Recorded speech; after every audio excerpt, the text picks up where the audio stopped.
Alors, les pathologies du péricarde, donc, bon, déjà un petit peu d'embryologie. Donc, le péricarde, son origine, c'est le cellome intra-embryonnaire qui va donner également la plèvre et le diaphragme.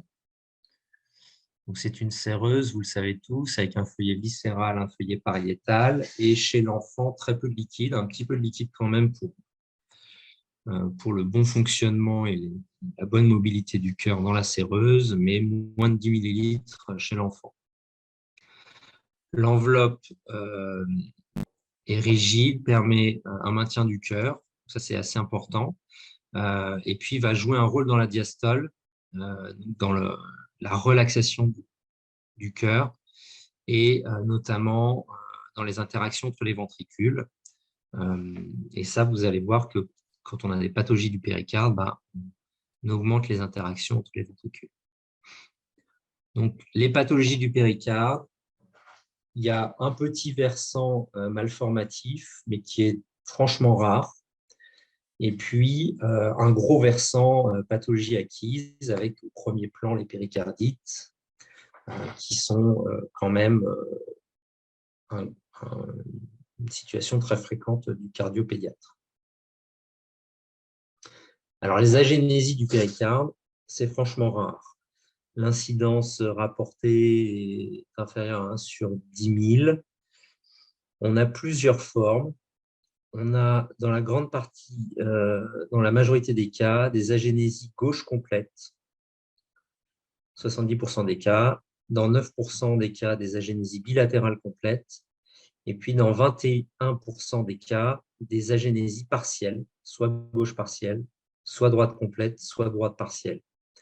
Quand on dit partielle, ça peut être localisé en face de l'auricule, en face du ventricule. On va voir un petit peu.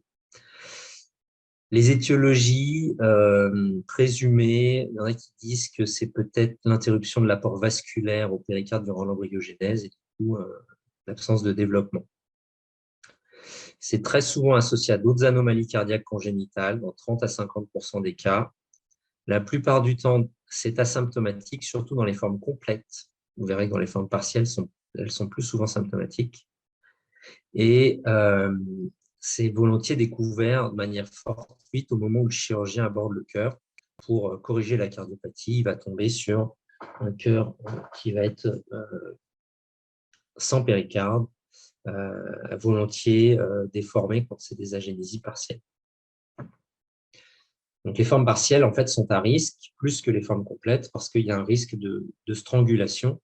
En fait, ça va déformer le péricarde existant. En fait, l'interaction entre la zone avec et sans péricarde va entraîner des zones de striction. Et donc, on peut avoir des compressions du cœur, des déformations. On va revoir.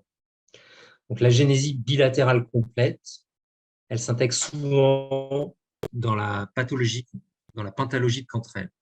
La pathologie de Cantrell, je pense que les pédiatres connaissent, les cardio-adultes peut-être moins, c'est en fait une anomalie de la ligne médiane, avec un défaut de fermeture de la paroi antérieure du thorax et de l'abdomen au-dessus de l'ombilique. Donc, ça peut être des agénésies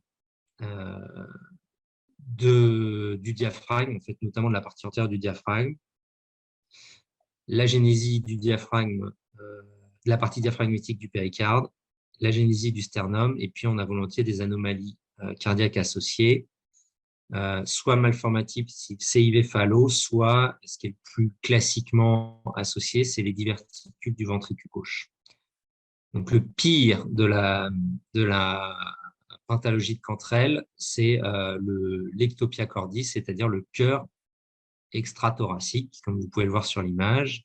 Là, c'est une image fœtale. Vous avez ici le thorax, le cœur qui sort, qui est complètement en dehors du thorax. C'est l'ectopia cordis, et ça s'intègre dans la pentalogie de Cantrell. On a des formes moins sévères, avec des omphalocèles. L'omphalocèle, c'est une partie du tube digestif qui sort, mais qui peuvent entraîner également une partie du cœur, et notamment, on va avoir volontiers des diverticules, comme on peut vous voir ici. Vous voyez, il y a le cœur qui a l'air à peu près normal, Et puis, à l'apex du cœur, on va avoir une tumeur, plutôt un diverticule, qui va volontiers aller s'invaginer dans l'omphalocèle pulsatif. Là, c'est d'autres images. Vous voyez, ça, c'est sur un scanner reconstruit où on voit qu'il y a un diverticule qui part carrément dans l'abdomen, un morceau de paroi cardiaque. Et là, vous voyez, c'est une choro, c'est assez impressionnant. Les coronaires, le massif cardiaque est là, les coronaires qui vont carrément jusqu'en bas, puisqu'il y a un très gros anévrisme de la pointe du ventricule gauche. Donc ça, c'est plutôt pour les agénésies péricardiques complètes gauche. Et puis, on peut avoir des aplasies péricardiques partielles. Et notamment, ça va pouvoir éventuellement entraîner des constrictions. Donc, la classique, c'est autour de l'auricule gauche. Et puis, parfois, ça peut être la partie supérieure du ventricule gauche. C'est souvent quand même associé à d'autres cardiopathies et à des anomalies extracardiaques. Vous voyez, il y a plein de syndromes qui peuvent donner ça. Souvent, il y a peu de traduction clinique, des découvertes fortuites, sauf si vraiment c'est compressif.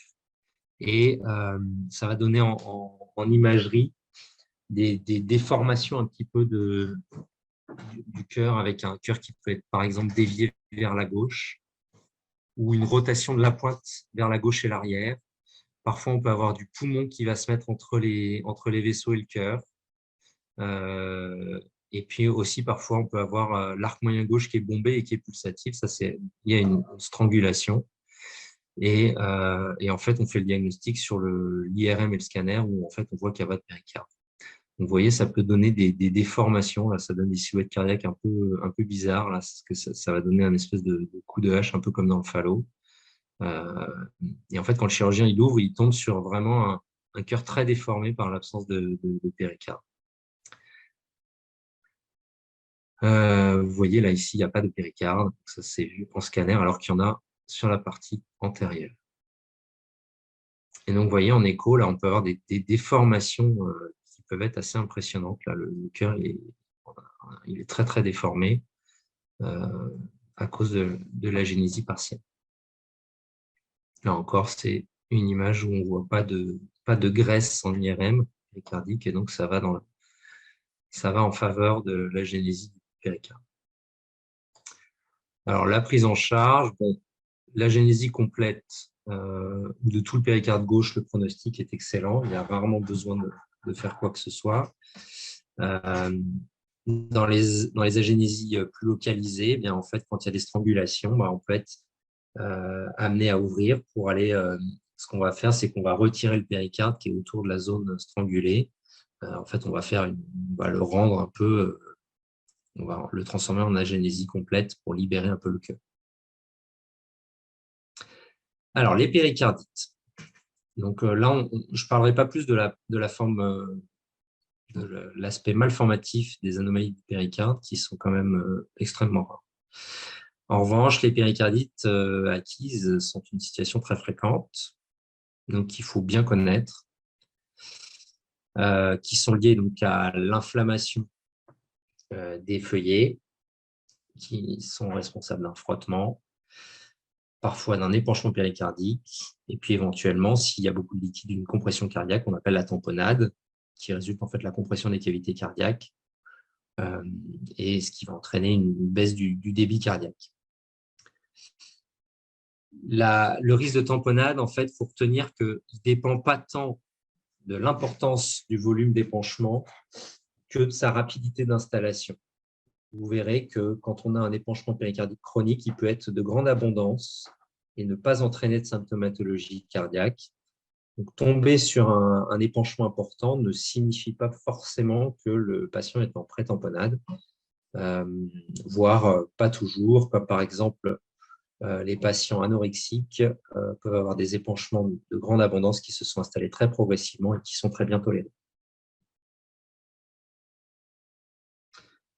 Donc la péricardite, la clinique, vous le savez, c'est une douleur thoracique qui est augmentée en inspiration, en position couchée et à la toux, et qui est plutôt diminuée en position assise, penchée en avant. Ça s'accompagne souvent d'une tachypnée superficielle, qui est en fait une tachypnée antalgique. Le patient n'arrive pas à respirer à plein poumon. plus ou moins de la fièvre, mais c'est tout à fait inconstant. Et puis, donc, on pourra avoir un frottement péricardique avec des bruits du cœur assourdis s'il y a beaucoup de liquide. Le frottement, en fait, c'est un frottement continu, systolo-diastolique, un peu râpeux, qu'on aura souvent en mésocardiaque, et puis surtout qui persiste en apnée, ce qui permet de différencier d'un frottement pleural. Et il est souvent fugace et un peu lié à la mobilisation. Alors, je vous ai mis un petit son, je ne sais pas si vous allez l'entendre. Je vous laisse découvrir. En fait, c'est toujours un peu rythmé par les bruits du cœur quand même, mais on a une base continue qui est assez inconstante d'un battement à l'autre et qui est systolo-diastolique, assez râpeux. Alors, quand il y a beaucoup de liquide, on peut se retrouver dans une situation de tamponnade. La tamponnade, qu'est-ce que c'est que les signes cliniques? En fait, c'est les signes cliniques de tout état de choc, savoir la tachycardie, l'hypotension, l'oligurie, la polypnée, et puis de manière plus spécifique, l'orthopnée qui est constante. C'est des patients qu'on ne peut pas allonger, qui ne sont bien qu'assis. De toute façon, ils arrivent, ils ne supportent pas qu'on les mette allongés, qui ont une hépatomégalie souvent, une turgescence jugulaire toujours, qui peut être pulsatile, avec le pouls paradoxal. C'est quoi le pouls paradoxal? C'est en fait une baisse du pouls ou de la tension en inspiration, puisque justement, quand on fait une tamponnade, en fait, le cœur est coincé dans l'enveloppe péricardique, et donc il y a l'interdépendance VG-VD, il ne peut pas s'expandre, et du coup, quand on augmente le retour veineux dans le ventricule droit, c'est-à-dire en inspiration, eh bien, en fait, on laisse moins de place pour le ventricule gauche, et donc le débit chute, le débit gauche chute, et donc on va avoir une baisse de la tension artérielle au moment de l'inspiration. Et c'est des patients qui sont très angoissés avec une sensation de mort imminente. Bien sûr, c'est une grande urgence puisqu'il y a un risque de décès du patient si on ne fait rien. Le CG de la péricardite, vous le connaissez tous, c'est un sus-décalage qui est concave et non convexe comme dans l'infarctus, qui est diffus, sans miroir, avec volontiers un sous-décalage du PQ, qu'on dit comme étant pathognomonique de la péricardite. Vous pouvez voir en D2, on le voit bien, ce sous-décalage du PQ, là. Et puis le sus-décalage, vous voyez, il est plutôt concave, même si celui-là, il y a des formes plus claires, mais surtout, ce qui emporte, là, c'est qu'il y a zéro miroir. Même si on se dit, oh là là, il y a peut-être un infarctus en voie de constitution, non, ce n'est pas un infarctus, il n'y a pas de miroir. Et là, on voit bien que le sus-décalage, il est vraiment concave. C'est l'électrotypique d'une péricardite. En cas de tamponnade ou d'épanchement abondant, on va volontiers avoir un microvoltage. Et puis, on peut avoir une alternance de l'axe électrique. Vous voyez, en fonction des battements, le cœur se balade dans le thorax, dans la poche de liquide. Et donc, on va avoir des QRS d'amplitude variable à chaque battement. C'est ça qu'on appelle l'alternance électrique. Sur le plan biologique, la péricardite, il y a toujours une CRP augmentée. Si la troponine est augmentée, c'est en fait une myopéricardite avec une atteinte du myocarde. Donc, il faut quand même toujours faire une troponine dans les suspicions de péricardite, parce que c'est quand même des pathologies plus inquiétantes, les myopéricardites, qu'on va volontiers hospitaliser pour surveiller, notamment pour les troubles rythmiques.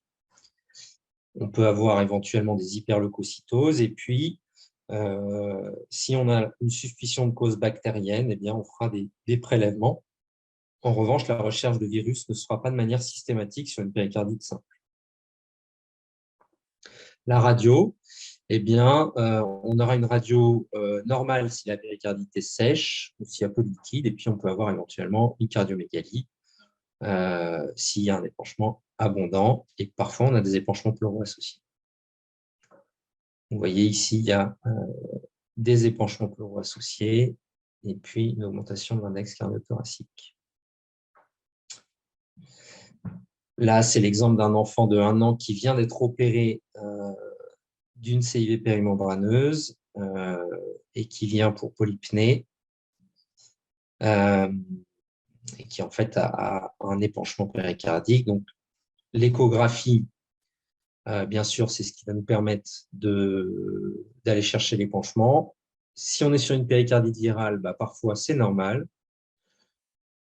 L'échographie, elle va avoir un rôle important. Ça va être d'évaluer également le retentissement de l'épanchement, notamment est-ce qu'il y a des signes de tamponnade. Je vous rappelle que les signes de tamponnade, on va les voir sur l'échographie, mais ça va être la compression des cavités, en particulier des cavités droites et des oreillettes, la dilatation de la veine cave inférieure, la variation respiratoire des flux, qu'ils soient tricuspides, mitraux ou aortiques. On dit qu'on prend une variation de flux supérieure à 60% pour le flux tricuspide parce qu'en fait, de manière physiologique, le flux tricuspide varie à la respiration. Et puis de 30% pour le flux mitral et aortique. Je vais vous montrer ce que ça donne en écho. Donc là, c'est l'épanchement péricardique classique, sans compression. Bien sûr, on mesure en diastole. Ça, je pense que vous le savez tous. Là, c'est d'autres images pour vous montrer à quoi ça peut ressembler. Et puis là, vous voyez, il y a déjà des signes de répercussion puisqu'on a ce qu'on appelle le capotage de l'oreillette droite qui semble être uniquement en systole. C'est le premier stade. Et puis, quand il devient en diastole, c'est le deuxième stade. Et là, on a carrément la tamponnade où vous avez ce qu'on appelle le swinging heart. Vous avez le cœur qui se balade dans la poche. Là, vous pouvez comprendre l'alternance de l'axe électrique de l'électrocardiogramme. En fonction de là où est le cœur, l'électro, il n'aura pas la même forme. La veine cave inférieure dilatée. Et puis là, vous avez la variation des flux. Là, on est sur un flux tricuspide, je pense, si je m'approche. Vous voyez, on est plus qu'à 60%. Parce que là, vraiment, non, ce n'est pas un flux tricuspide, c'est un flux pulmonaire. C'est un flux pulmonaire. Vous voyez, on a une grosse variation. Mais en fait, tous les flux vont varier à l'inspiration. Le flux aortique, finalement, c'est le flux qui est le reflet du débit cardiaque. Donc, moi, je trouve que c'est le plus pertinent, mais on peut regarder tous les flux. Le piège en écho, c'est de prendre un épanchement pleural pour un épanchement péricardique. L'épanchement pleural, il est assez loin du cœur, il est derrière l'aorte. L'épanchement péricardique, il est au contact du cœur. Là, vous voyez, ça, c'est des poumons, et l'épanchement pleural, il est derrière. Voilà. Donc, les étiologies des péricardites, eh bien, la plus fréquente, c'est virale, hein, c'est la péricardite aiguë bénigne, c'est de loin l'étiologie la plus fréquente. Ensuite, on a les post-péricardotomies, les formes auto-immunes, bactériennes, tuberculose rhumatismale. Et puis, il y a d'autres causes d'épanchement péricardique notamment. Quand on a un diagnostic de péricardite, on fait volontiers quand même un bilan aux urgences pour avoir une base biologique et une radio et une écho.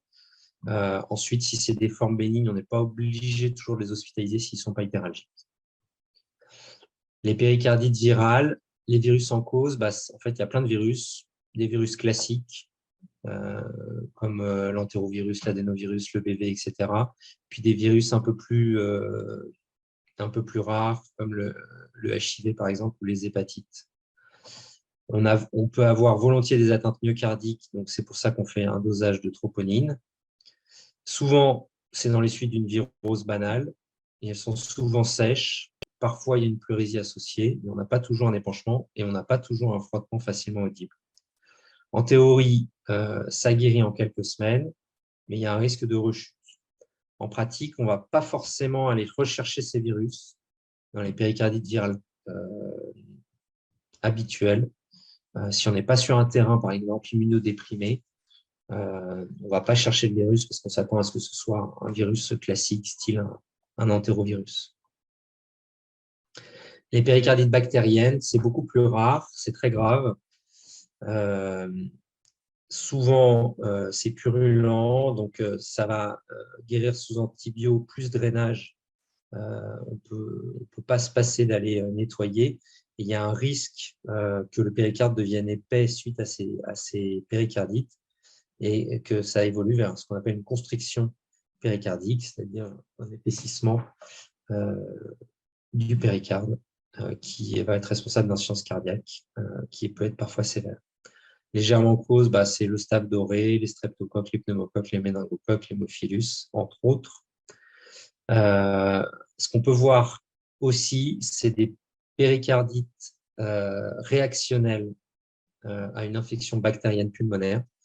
Ça, c'est moins grave parce qu'en fait, c'est un épanchement qui n'est pas purulent et c'est simplement en contact d'un foyer pulmonaire, on va avoir un petit peu de liquide dans le péricarde. Mais dès que, par contre, on a une suspicion de liquide épais bactérien, il va falloir les drainer chirurgicalement. Il y a bien sûr la péricardite tuberculeuse qui sera à rechercher chez les patients qui viennent d'une zone endémique. On pourra éventuellement retrouver dans le liquide, mais parfois on ne retrouve pas et donc il faut faire des biopsies de péricarde.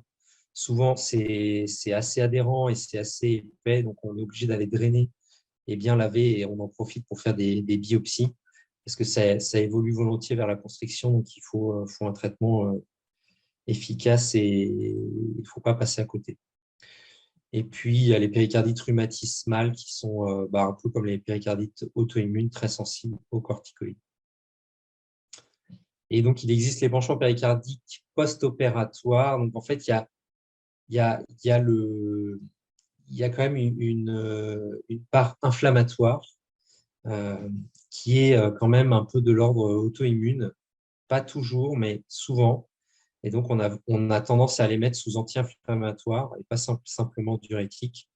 Et ça survient souvent dans le premier mois. Donc, c'est des patients qu'on va suivre de manière très attentive une fois par semaine tout le premier mois.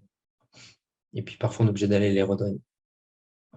Et puis après, il y a plein d'autres causes d'épanchement. Comme vous pouvez voir, souvent des maladies auto-immunes, des maladies néoplasiques, bien sûr, les chylopéricardes qui peuvent être post-op ou idiopathiques, l'hypothyroïdie qui va donner des épanchements, mais sans inflammation. De la même manière, les insuffisances rénales avec hyperurémie, on peut avoir des épanchements péricardiques non inflammatoires, des perfusopéricardes, ce qui n'est pas rare en néonate, on en a régulièrement, ou des formes traumatiques. Alors, le traitement de la péricardite aiguë, je pense que vous le connaissez également. Ce qui est majeur, c'est qu'il y a la composante essentielle du traitement, c'est le repos, avec une dispense de sport de 6 semaines stricte. C'est vraiment très important parce que l'enjeu majeur de la péricardite aiguë, c'est la récidive, qui est très fréquente et qui dépend énormément de la qualité du premier traitement de la première péricardite. Donc là-dessus, il ne faut pas lésiner sur un traitement strict, intensif, avec un repos bien respecté.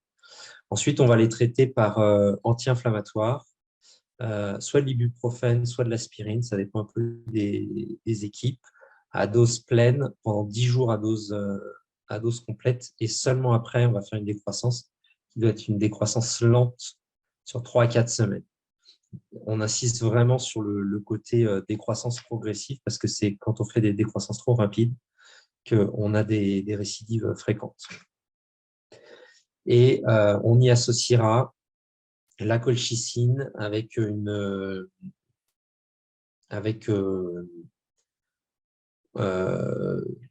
on peut dire dès la première crise, en fait, en fonction des niveaux de recommandation. C'est classe 1 pour les formes récidivantes et classe 2A d'emblée.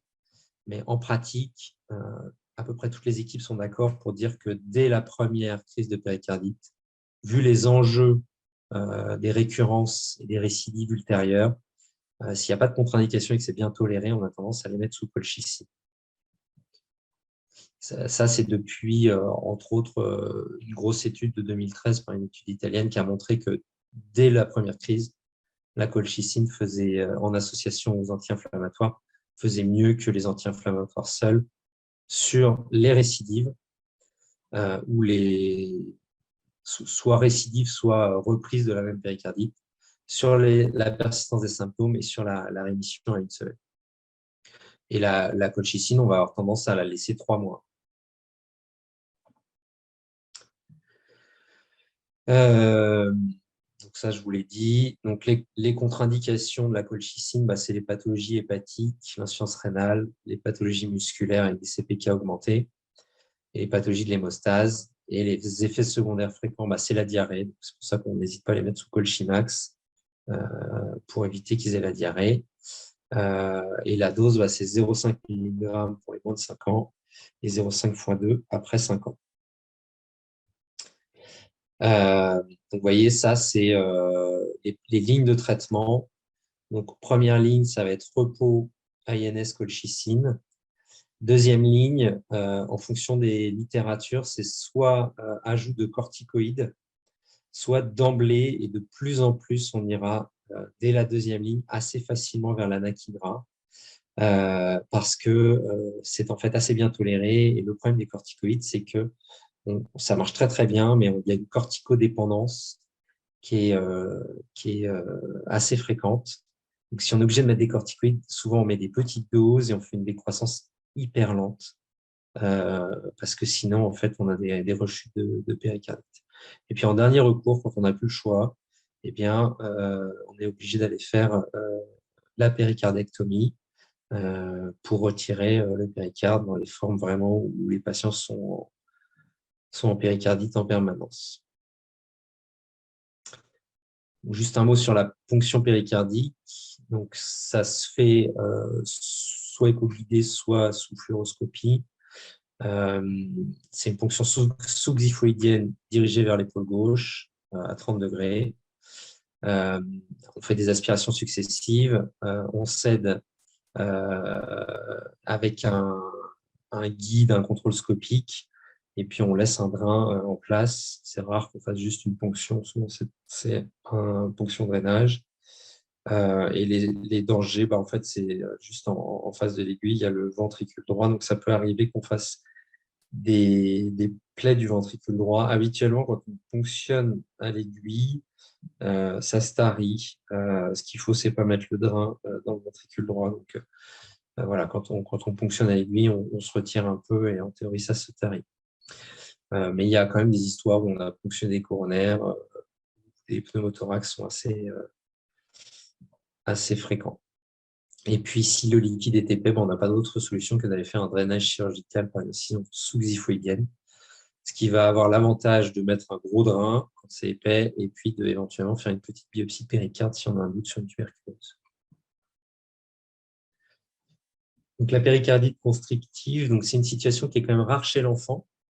C'est en fait l'évolution péjorative d'une péricardite. Souvent, c'est quand même rarement des péricardites virales qui évoluent vers la péricardite constrictive, même si ça peut arriver quand c'est des péricardites très récidivantes. Et c'est plutôt des péricardites bactériennes ou tuberculeuses, avec en fait un épaississement du péricarde qui devient rétractile et très rigide. Il y a d'autres étiologies, c'est en fait la chirurgie cardiaque avec la péricardotomie, et puis les radiothérapies thoraciques qui sont également à risque, mais ça concerne quand même pas trop les enfants. Le tableau clinique, en fait, c'est un tableau d'insuffisance cardiaque droite qui peut être parfois majeur par le mécanisme physiopathologique dont je vous ai parlé. Donc, ça donne une veine inférieure qui est très dilatée, un massif auriculaire qui est finalement moins dilaté que dans les myocardiopathies restrictives qui sont leur diagnostic différentiel, parce qu'en fait, les oreillettes sont prises un peu dans la coque fibreuse, les petits ventricules, et puis on a une interdépendance entre les deux ventricules. Donc, ça va nous donner quoi? Ça va se voir de deux manières. Ça va se voir sur les flux, où on aura les mêmes flux que dans une péricardite avec tamponnade, c'est-à-dire une interdépendance à l'inspiration. On aura le débit aortique qui baissera, le débit pulmonaire qui augmentera. Et puis, on verra également à l'inspiration le septum interventriculaire qui sera refoulé vers le ventricule gauche brutalement en inspiration. Ça s'accompagne de pression de remplissage très augmentée à gauche comme à droite. Et puis, pour faire le diagnostic, souvent, on va au cathé. Alors, en écho, on arrive à avoir ce qu'on appelle le deep plateau.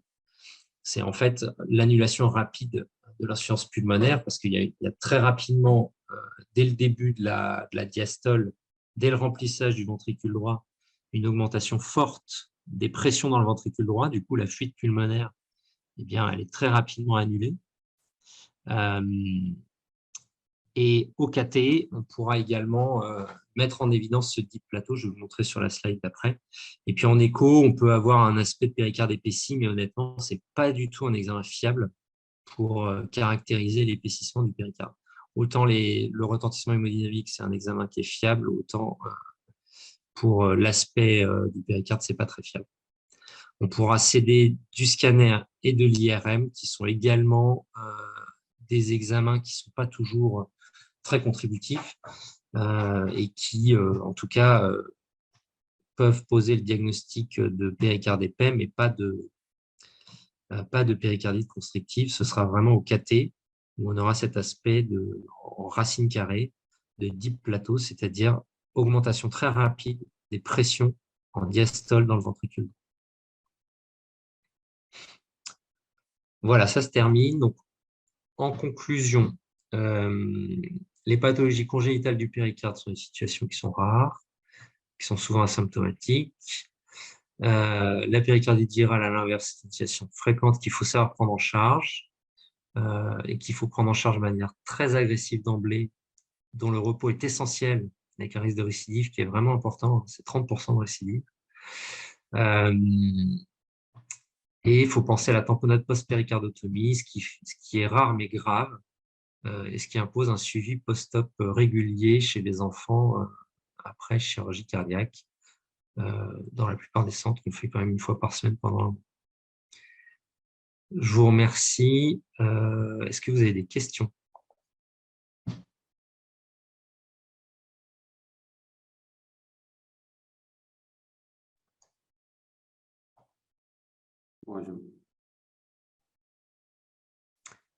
Ok. Eh ben, s'il n'y a pas de questions, c'est très bien.